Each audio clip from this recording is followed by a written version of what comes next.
Esta noche, en Desde las Cámaras, el Senado de la República realiza ajustes a la minuta en materia de extorsión aprobada por la Cámara de Diputados. En San Lázaro avanzan las consultas públicas para analizar la propuesta de una nueva Ley General de Aguas Nacionales y además hablaremos con el diputado federal Erubiel Alonso, vicecoordinador del Grupo Parlamentario del PRI. Desde las Cámaras comenzamos. Luego del puente del 20 de noviembre, el Congreso de la Unión retomó sus trabajos en los que el Senado modificó la minuta de la ley en materia de extorsión que había aprobado en recientes semanas su colegisladora. Con ajustes a la minuta que plantea penas más severas para quienes cometan este delito, la Cámara de Diputados tendrá que validar estos cambios para que pueda ser expedida por el Ejecutivo Federal. Lo anterior refleja la importancia de que estos importantes temas para nuestra sociedad deban ser discutidos y analizados con una mayor profundidad y con el consenso y opiniones de los expertos en la materia.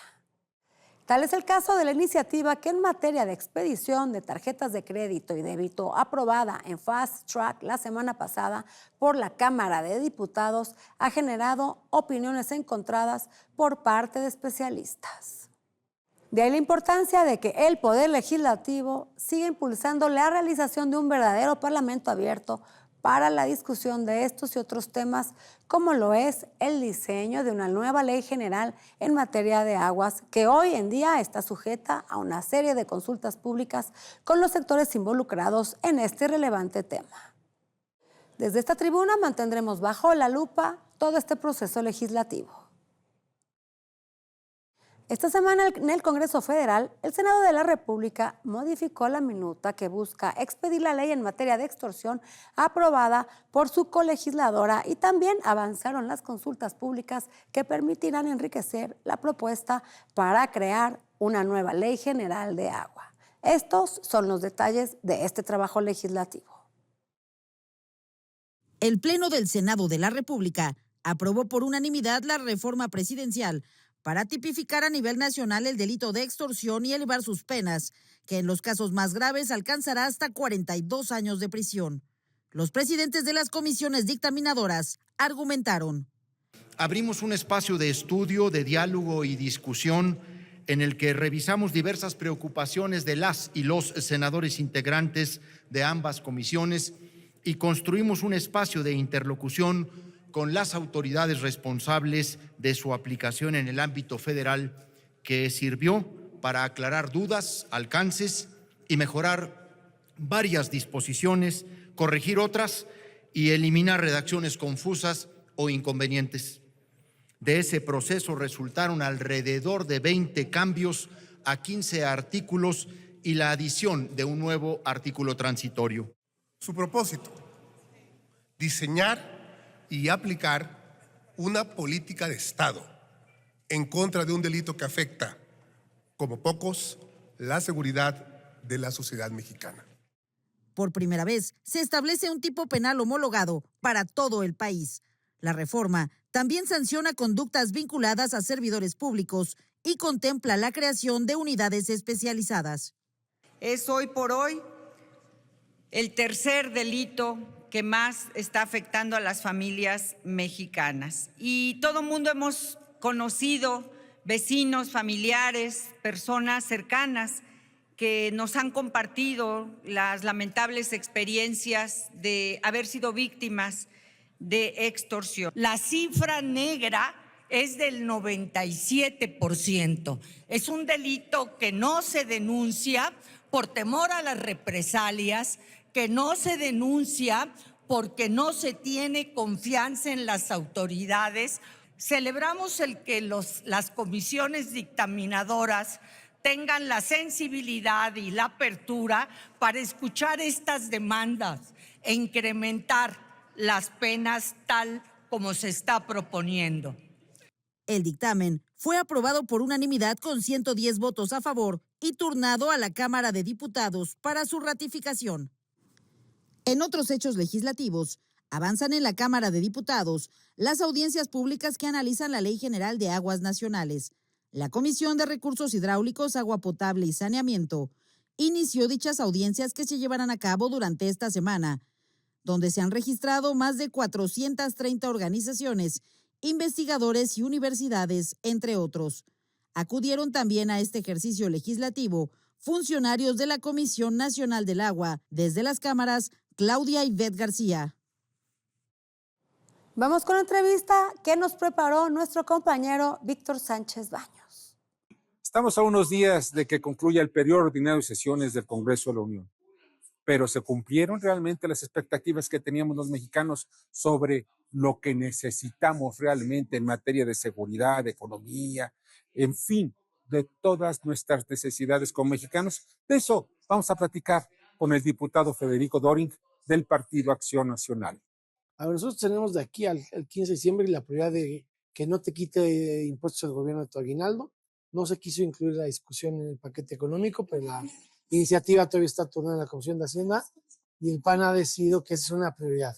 Que si ya te cobraron impuestos 12 meses de tu sueldo, no te los vuelvan a cobrar con motivo decembrino. De hecho, el diputado Gibran Ramírez de Movimiento Ciudadano se pronunció en esa coincidencia y nos preocupa también en la comisión especial que se ha propuesto a raíz de Carlos Manso, crear una comisión ordinaria que investigue los asesinatos que por la delincuencia organizada se cometen en contra de servidores públicos, alcaldes, diputados, policías, fiscales. Nos parece que hay demasiada violencia que no se investiga, lo que pasó en Uruapan, pero lo que pasó en Chilpancingo, lo que pasó en varios estados de la República y que no se encuentran responsables, no sabe quién es el autor intelectual, no se llega a fondo en investigaciones. Y dos temas que nos preocupan, que no son del PAN, pero que hay que tener en el radar: las leyes en materia de aguas que mandó la presidenta, que no tienen consenso y que el Congreso pues todavía no atina a decidir, el Parlamento abierto, cómo será la deliberación, pero se pueden afectar severamente los intereses de los campesinos, de los agricultores, de todos los ganaderos en este país. Y también la Ley General de Salud, donde quieren más discrecionalidad para gastarse nuestros impuestos sin controles o sin rigor técnico o científico. Pues sí, somos peor que lo que era el Congreso antes, porque cuando menos en la época del PRIAT, el siglo pasado, se aprobaban cosas con punto y coma, pero no se aprobaban en segundos, se turnaban las comisiones. Ahora estamos en un Congreso donde a veces se pretende que ni siquiera se turnen las comisiones. ¿Es menos tóxico este periodo que los anteriores? Sí, porque ya no es el plan C, son otro tipo de disposiciones, pero en sentido muy sincero, no le ha, o el Congreso no ha estado a la altura de lo que quiere el país, de lo que necesita el país. Seguimos legislando los caprichos que derivan del plan C en ley secundaria y la gran transformación que requiere el país en seguridad pública no llega. La modernización de los ministerios públicos no llegó, legislación que sí garantice estadísticas delictivas confiables de la mano de una fiscalización ciudadana no llega, y tampoco se ha querido hacer una buena legislación en materia de desaparición. Lo que se hizo en el periodo extraordinario no fue lo correcto. Y los aranceles que se decidan poner a los más de 1,000 productos nuevos que vendrían de Asia, concretamente de China, es un pendiente del Congreso que saldrá antes del 15 de diciembre, y ahí sí podría haber una coincidencia. El PAN está de acuerdo en que algunos productos deberían de tener un arancel para apoyar la industria mexicana. Pues hay que apoyarlo con estrategia. Con el secretario Ebrard hay diálogo, no el que quisiéramos, pero hay diálogo.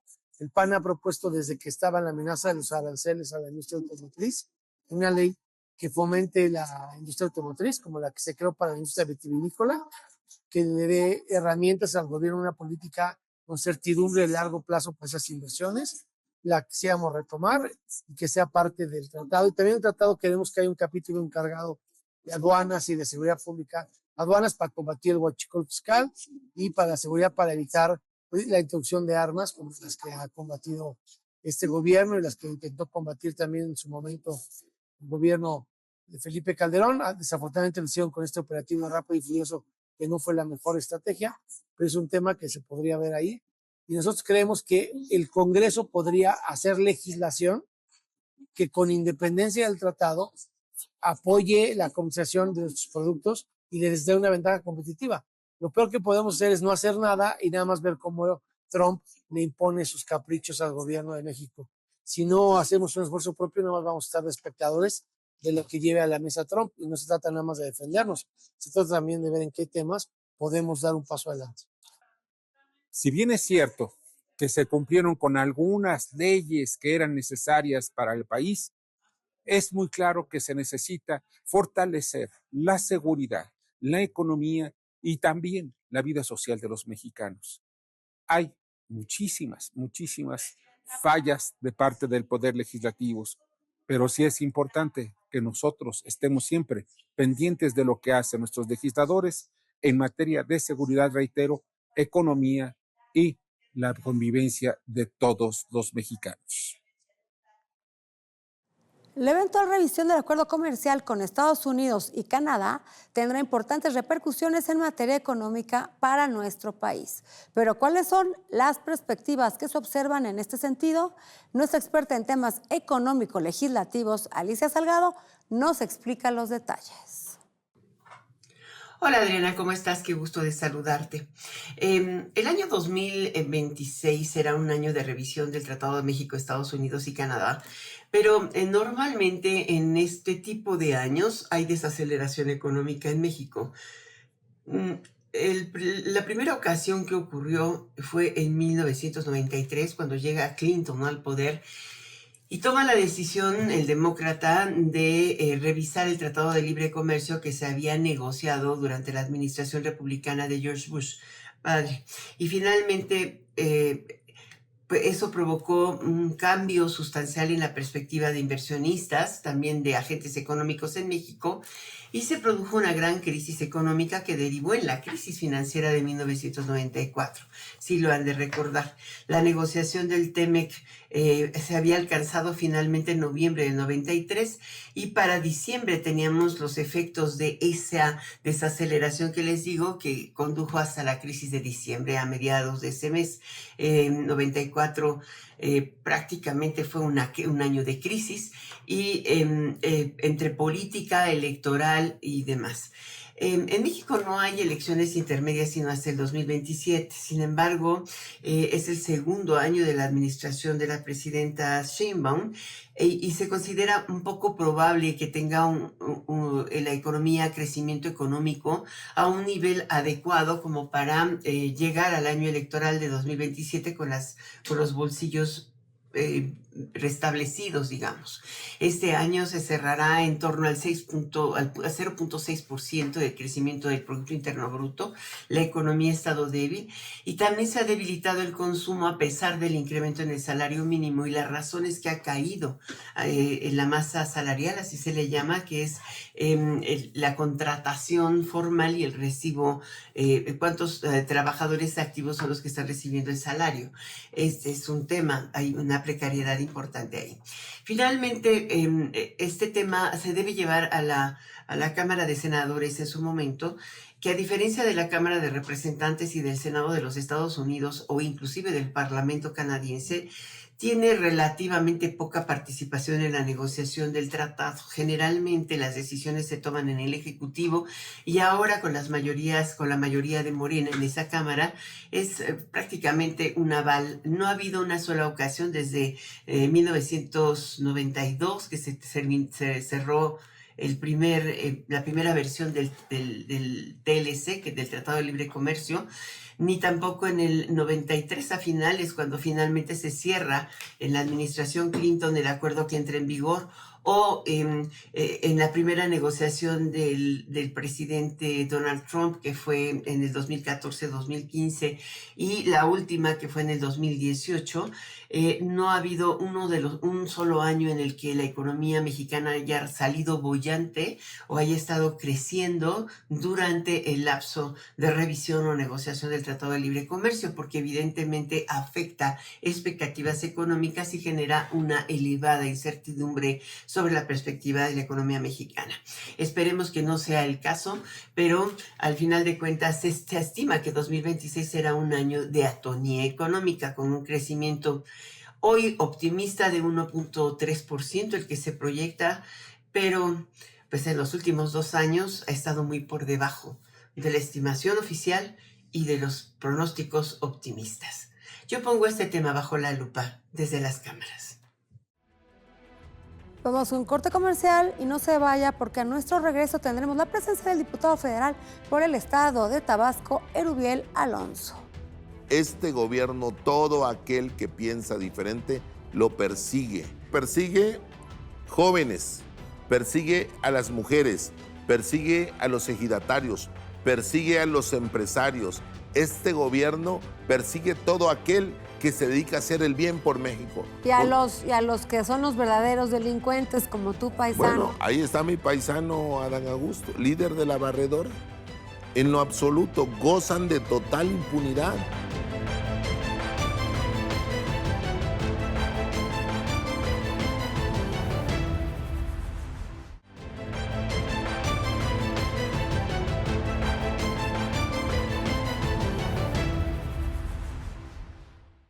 Vicecoordinador del PRI en la Cámara de Diputados, Erubiel Alonso, es nuestro invitado. Hablará de la Ley General de Aguas y las consultas públicas para su discusión y la ruta que seguirá en caso de aprobación, así como pendientes de este periodo ordinario, igual que la agenda de su grupo parlamentario. Ya se encuentra con nosotros el diputado federal Erubiel Alonso, quien es vicecoordinador del grupo parlamentario del PRI en la Cámara de Diputados. ¿Qué tal, diputado? Buenas noches, ¿cómo estás? Adriana, buenas noches, qué gusto estar aquí con ustedes. Igualmente, diputado, pues traes un tema interesante, que ya se abre un foro para hablar del tema de aguas. La Ley General de Aguas es una iniciativa que mandó la presidenta de México a la Cámara de Diputados, que es centralista, que busca como objetivo principal coordinar el control absoluto de las concesiones de agua que existen en este país. Diputado, hemos tenido serios problemas desde hace varios sexenios, no es exclusivo de este sexenio, porque además se ha ido pateando el bote con este tema de aguas y además la repercusión que hemos tenido es en temas de escasez. Este año, afortunadamente, hubieron grandes lluvias y no sufrimos tanto la escasez, al menos en la ciudad y en varios estados. Pero es un problema serio, la infraestructura ya es obsoleta, es vieja, y han ido pateando el bote y no se ha resuelto de raíz este gran problema que es el tema del agua. Y ni se va a resolver. El objetivo de esta propuesta, de esta iniciativa, no es resolver, vuelvo a repetir, es controlar el sistema de aguas de este país. Y te voy a dar algunos ejemplos para que el auditorio lo pueda comprender y lo pueda entender. Uno, por ejemplo, en estados como Sinaloa, como Michoacán, en todo donde hay una agricultura fuerte, como Chihuahua, como Sonora, como en el sur, como en Tabasco, en Veracruz, donde hay cuencas de riego, donde existen, que la agricultura principalmente, que la ganadería ocupa agua, pues ahora, ¿qué dice esta Ley General de Aguas? Que dejan de ser los concesionarios prácticamente los dueños. Es decir, no pueden ser trasladados los dominios de esa concesión. Yo, Erubiel, tengo mi hijo y le quiero heredar esa concesión. La concesión no se puede. No se puede. ¿De cuántos años son estas concesiones y de cuántas estamos hablando? Hay diversas concesiones hoy en la ley de aguas. Que no se han actualizado también, ¿no? No se han actualizado, pero hoy quieren controlarlo. Dos, por ejemplo, el productor, el agricultor quiere vender su parcela, su propiedad, y puede vender la propiedad, pero no puede transmitir la concesión del agua que le dieron determinado tiempo. Es decir, el nuevo propietario tendría que ir a la Comisión Nacional del Agua para la regularización del mismo. Esto es un tema de control. Le quitas la certeza al nuevo propietario si va a obtener esta concesión o no. Entonces, pues atas de manos y pies al que quiere vender su parcela. Y pierde el valor tu parcela. Por supuesto, porque tu parcela tiene un valor porque está colgada de esta concesión. Pero además hay algo más grave todavía. Por ejemplo, yo no quiero vender mi parcela. Yo estoy feliz y siembro trigo. Pero en el próximo periodo de siembra no voy a sembrar trigo, voy a sembrar maíz. Pero yo no fui y di el razonamiento a la Comisión Nacional del Agua para cambiar mi cultivo. Pues tengo una amonestación. ¿Cuánto puede ser? De 2 a 5 años de prisión. Pero no declaré cuántas toneladas estimadas tengo? De 2 a 5 años, no cabe duda que aquí abrazan a los delincuentes y a los empresarios, a los agricultores. No nada más les dieron la espalda, sino los están persiguiendo. Entonces, y por ejemplo, yo agarro y dije, bueno, no, ya lo declaré, sí participé y dije, ¿cuánto en esta parcela puedo producir? 20 toneladas de avena, ¿no? Pues muy sencillo, es un cruce que van a hacer con el SAT en mi declaración para buscar la concesión.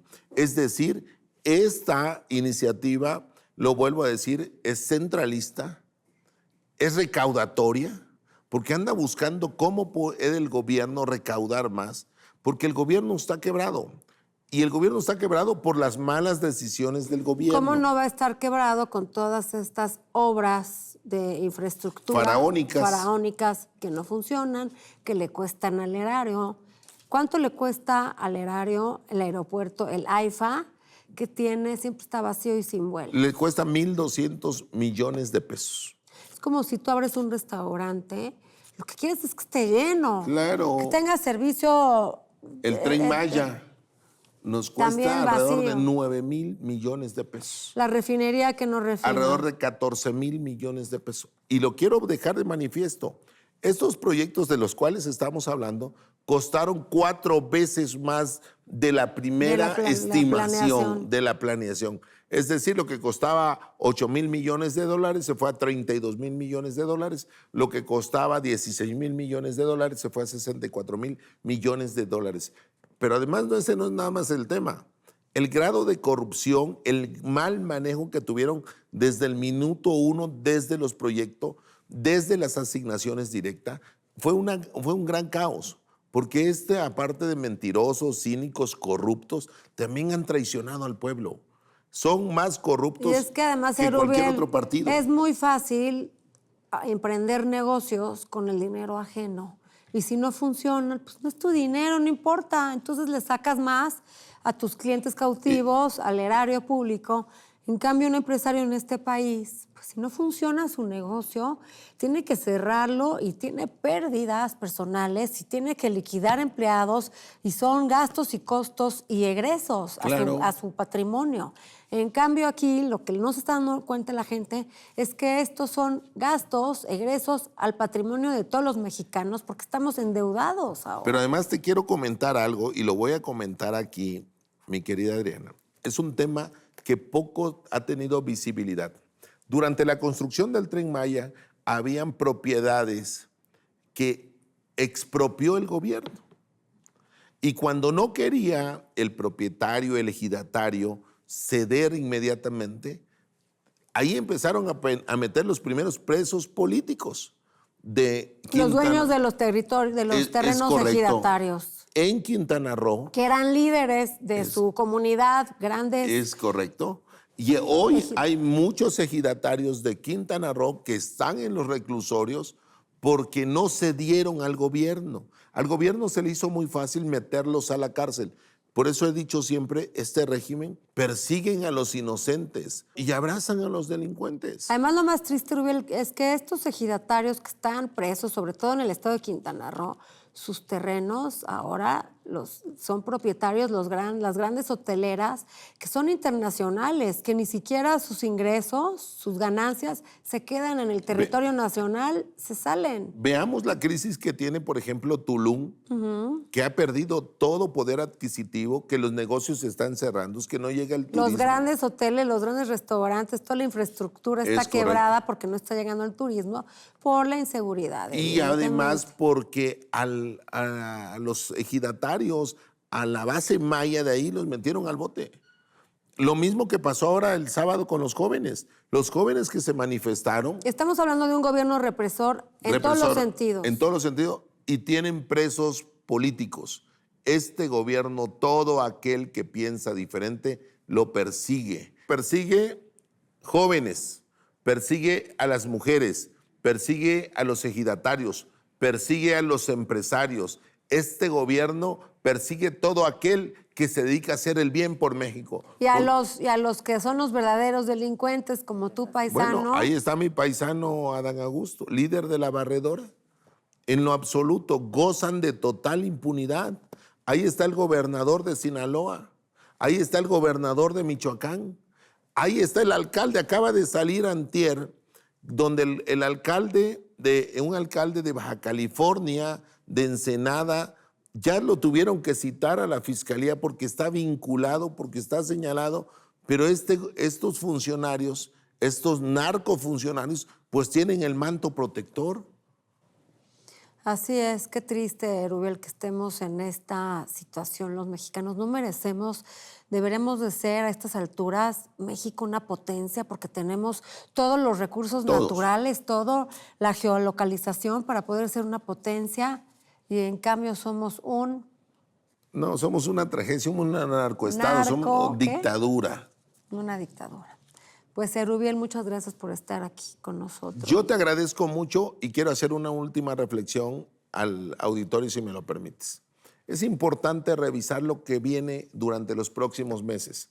En la Cámara de Diputados, la mayoría del oficialismo está construyendo para que en el 2027 tu voto no tenga un efecto legal, para que no tenga un efecto democrático. Es importante revisar, analizar. Hay que comentarlos a todos.